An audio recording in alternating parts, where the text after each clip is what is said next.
creating and accepting the Constitution. So now that the Revolutionary War is over, now the country needs a new government. So at the very top of your page has an introduction history, and so you're going to need the Creating America book for this and a few other parts. When you look at that top part, you're going to go to page 219 in the Creating America book. You're going to look at the picture and the information that's provided and decide what will be your main goal in creating a new government and how will you get people at the Constitutional Convention to agree on important issues. So, first section, the Confederation era. Main idea of this section is that the Articles of Confederation were too weak to govern the nation after the war ended. So the Articles of Confederation start during the Revolutionary War, continue when the war is over, but they are not successful.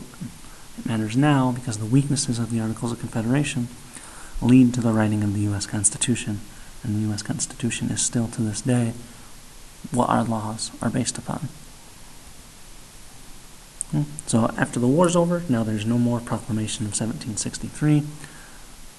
Americans are now free to travel past the Appalachians. They move west. They think that the space in the eastern part of the colonies, or the country now, is running out. So they move west, and one of the ways they move west is using something called the Wilderness Road. They travel over the Appalachian Mountains and into Kentucky.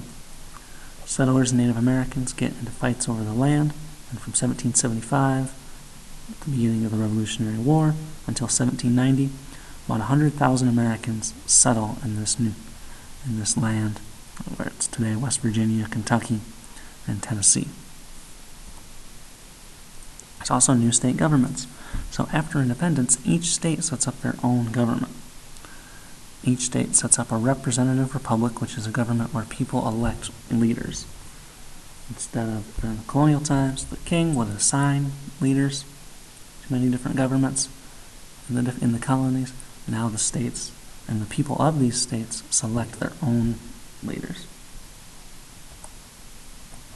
Okay. I'm going to need Creating America 223 again.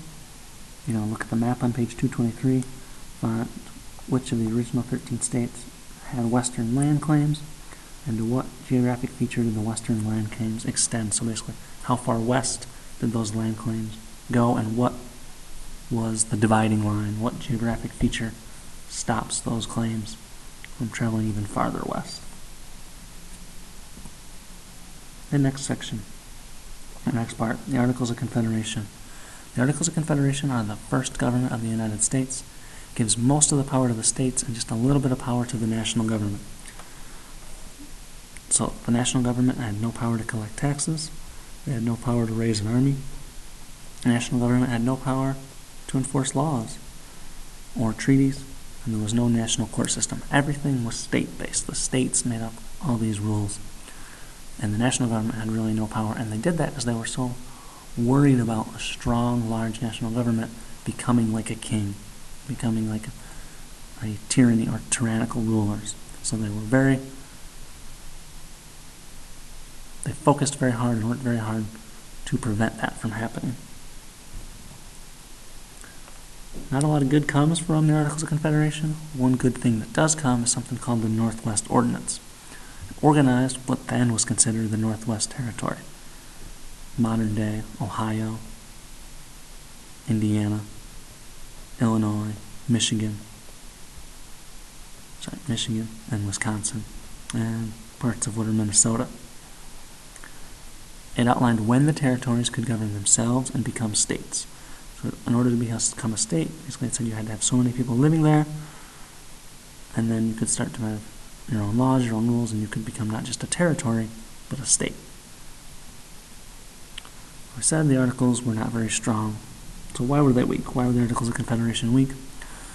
So the new country, the United States of America, has a lot of debt because of the Revolutionary War. Articles of Confederation don't really address how to pay off that debt. Raising taxes, which is how a government raises money, is something that the national government under the Articles of Confederation didn't have. So they had no way to pay off the debt. States had all the power, the federal government had none. So here we got a political cartoon. It says, young nation, The Articles of Confederation are binding the new nation's legs together.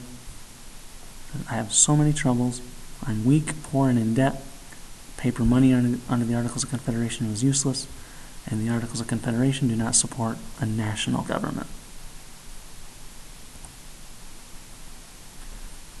Another major issue that comes out shortly after the war is over is something called Shays' Rebellion. So states did charge some taxes. Individual states would charge their own taxes. A lot of farmers are in debt and unable to pay those taxes. Some of the farmers in Massachusetts asked the state of Massachusetts to forgive their debt, basically to say, you fought in the war, you provided food for the war, your debt's forgiven. Massachusetts refuses. They say, we've got our own debts to pay, we need your taxes so we can pay back money to France and Spain, who loaned us money to help fight the war. States were unable to solve problems, and Shays' Rebellion kind of highlights that inability for states to solve problems, and they need a national government. So they decided to get rid of the Articles of Confederation. They decided to create a constitution. Before we get to that, this was actually before Shays' Rebellion.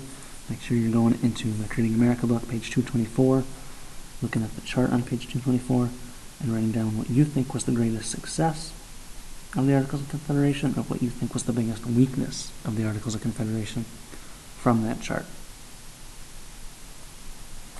So, next section, creating the Constitution. The main idea of this section is that states send delegates to a convention to solve the problems of the Articles of Confederation, and the Constitutional Convention forms the plan of government that the United States still has today. That's why it's still important today. So, some leaders decide we need to have a meeting. So in 1787, they meet in Philadelphia, Pennsylvania, and they meet to talk about changes to the Articles of Confederation. So they send delegates, and delegates are like leaders, basically. They've been elected by people in their state to then come to this Constitutional Convention and speak on behalf of the people that live in their state. The delegates include people like George Washington, Ben Franklin, and James Madison, who ends up being the writer of the Constitution. Fortunately, if you look in this picture, you can see it's all white older men that are leading the Constitution. No women were invited, no African Americans were invited, no Native Americans were invited, but they still all are governed by the laws created at the Constitution. So the delegates start to show up, and they begin a convention. Some people just want to keep the Articles of Confederation, but just change it a little bit, or even a lot. But they want to keep the Articles of Confederation as the main idea. Others want to get rid of the Articles of Confederation altogether and start over. Everybody there agrees, though, that the founding principle is that protecting people's rights is the most important objective. George Washington was unanimously elected as president of the convention, and it was agreed that what they discussed would remain secret. Washington is respected by everybody, so he's kind of seen as somebody who can help lead the convention and help people kind of get along and come to compromises. Compromises, there were aplenty. One of the main compromises was called the Great Compromise, and it was between the Virginia Plan and the New Jersey Plan. So they're trying to decide how states are going to be represented in the lawmaking body, or the legislature. Virginia, which is a big state, says that representation in the legislature should be based on population. Basically, if you have a higher population, you get to send more people to make laws. New Jersey, which is a small state, said, no. No matter whether you have 100 people or 10 million people, all states should have equal representation. The big states and the small states argue, and nobody can really come to an agreement. They can't agree on one plan or the other, so they come up with something called the Great Compromise. The Great Compromise calls for a two-house legislature, and that's where we get the Senate and the House of Representatives today. These two bodies together make up the Congress, and Congress is the branch of government that writes our laws. It says that the Senate will be the same for every state, gets 2 senators, 2 representatives in the Senate, and then the House of Representatives It says it's based on population. The more people you have, the more representatives you get.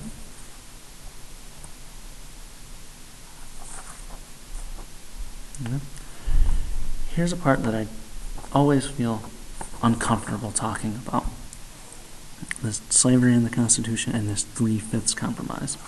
So when they're talking about the Constitution and they're trying to decide who gets counted for representation in those population numbers, the southern states want slaves to be counted for representation, but they don't want slaves to be counted when it comes to how much taxes the South has to pay. The North wants to count slaves for how much taxes the states have to pay, but they don't want slaves to count towards population totals that make up representation in Congress. The North and the South decide on a 3/5 compromise that says for every 5 slaves that exist in a state, they count 3 of them towards population.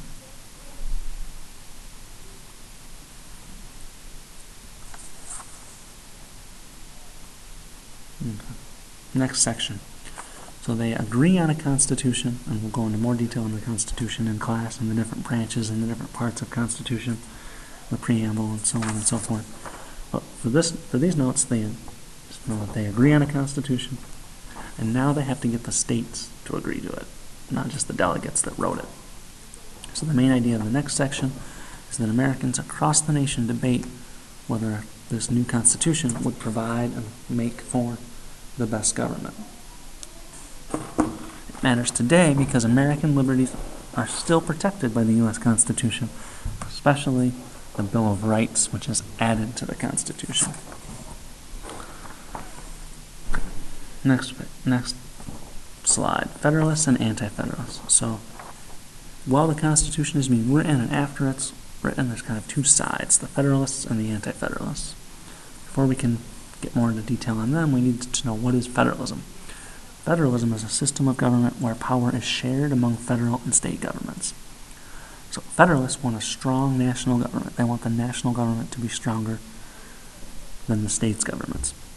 You could compare them today to Democrats. They support ratification or acceptance of the Constitution and the strong national government. Anti-Federalists can be compared to Republicans today. They fear that a strong national government will have too much power, and they want the states to have a bigger role in deciding issues at their own state level. This cartoon kind of shows in a very simple way the difference between Federalists and Anti-Federalists. Federalists say, we need a strong national government. The Anti-Federalists say, no we don't. Okay, at this point, take a pause, get out your Creating America book again, look at the chart on page 235, and answer the 2 questions, and you can really answer the questions from this slide as well. Which group wants a strong central government? And if you were alive in 1787, would you have been a Federalist or an Anti-Federalist, and why? If you leave out the why to this question, you don't get any credit for the notes. Put down why you pick what you pick. 2 more slides. The Federalist Papers. So, as we talked about already, not everybody agrees with everything that's part of the Constitution. So Alexander Hamilton, James Madison, and John Jay write a series of essays called the Federalist Papers, and you'll learn a lot more about the Federalist Papers in either U.S.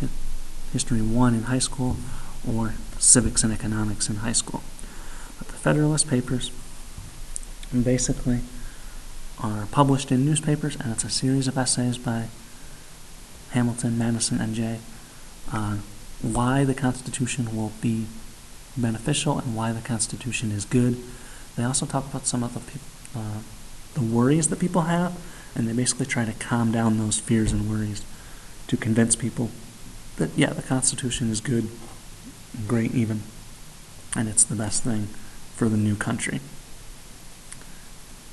This is very similar, this cartoon that was put out at the time is very similar to the Join or Die cartoon we saw from Ben Franklin during the French and Indian War.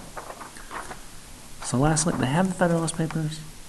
They're talking about the Constitution. Still, some people are just not sure that the Constitution won't protect everybody's rights.